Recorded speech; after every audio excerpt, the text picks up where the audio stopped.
the point of the next session of tonight is actually to get your stories and to learn more about the diverse crowd that we have here and the various diasporas.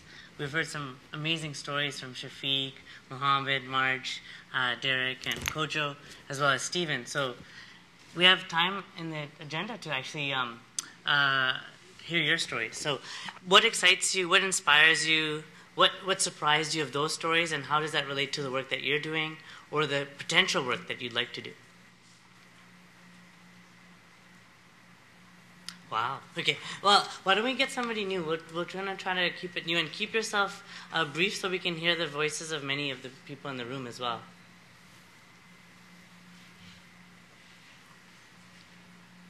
I think people are still downloading, which is nice. Adrian, did you want to get people to stretch? Okay. What I would like to... Oh. Was someone up there? You could just put your hand up so we can see you and you can be recognized. Okay.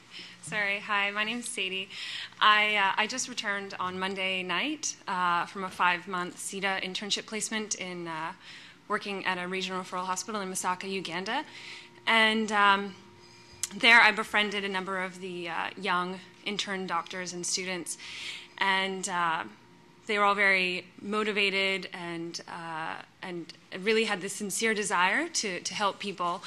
And so I found myself putting a lot of my hope in these young doctors. A lot of hope in the future of the healthcare system, which is somewhat corrupt.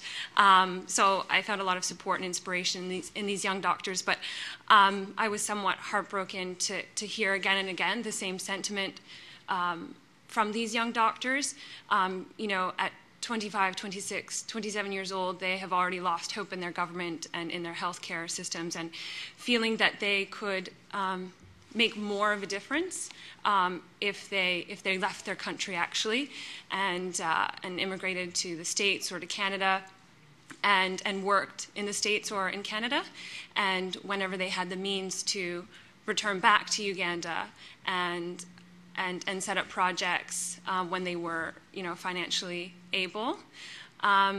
So to me that was just very heartbreaking, and I wonder what advice, I didn't really know what to say to them. I'd hoped that they would stay and try and work within the country, but I wonder if anyone has advice or what you would say to these young doctors, wanting to leave and think that they could be more effective from abroad than actually within. Thank you.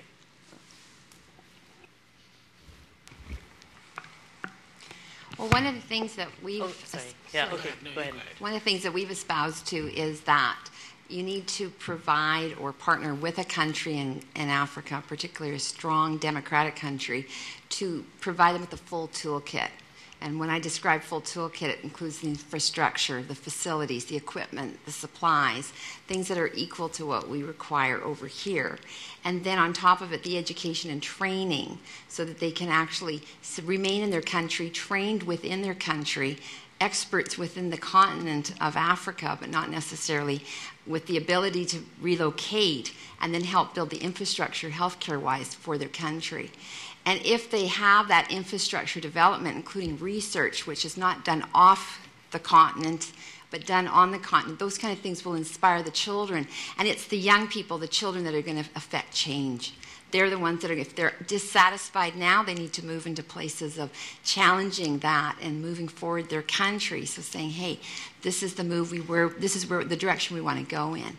I know it's a challenge over there, but we feel that Ghana is the most progressive country on that continent at this point, as does the International Monetary Fund. So we feel that go with a strong country and then let the ripple effect affect other countries. So I would suggest that in fact they networked with members of the Ghanaian doctors and surgeons and staff there, and if they start to see these other rippling positive effects happening, they can grab hold of that as well. Sure, and then we'll take the gentleman behind us, or Sant, and then yourself. Yeah. Add something to that comment? Or? Yes, as a physician who trained abroad and stayed abroad.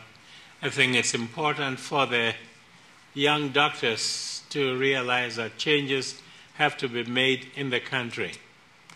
Going abroad is really not a very good option, and the thing that they need to do is somehow to get changes made in their government which they can effect and continue to work in their country.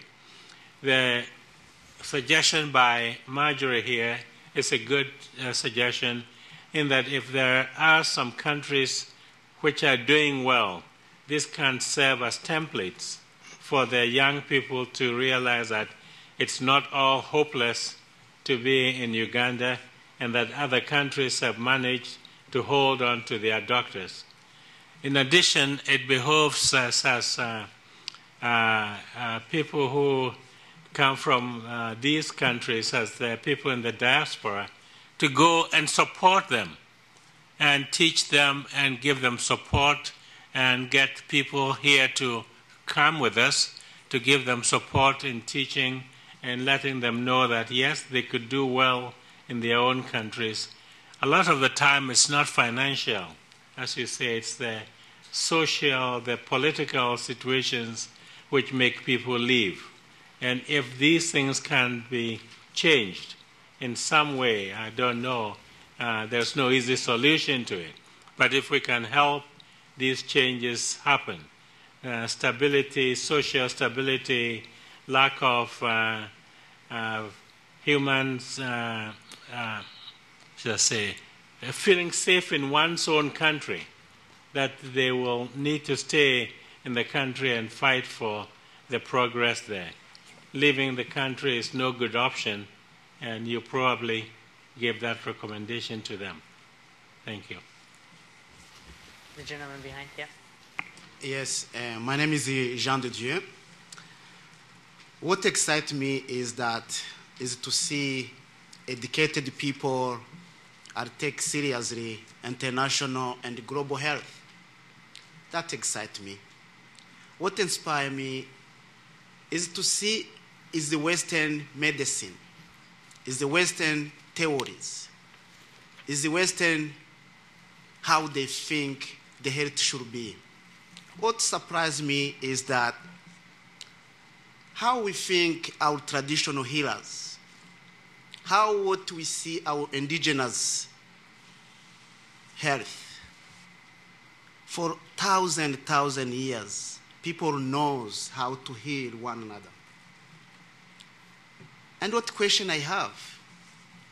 The question I have, we always trap in Western package.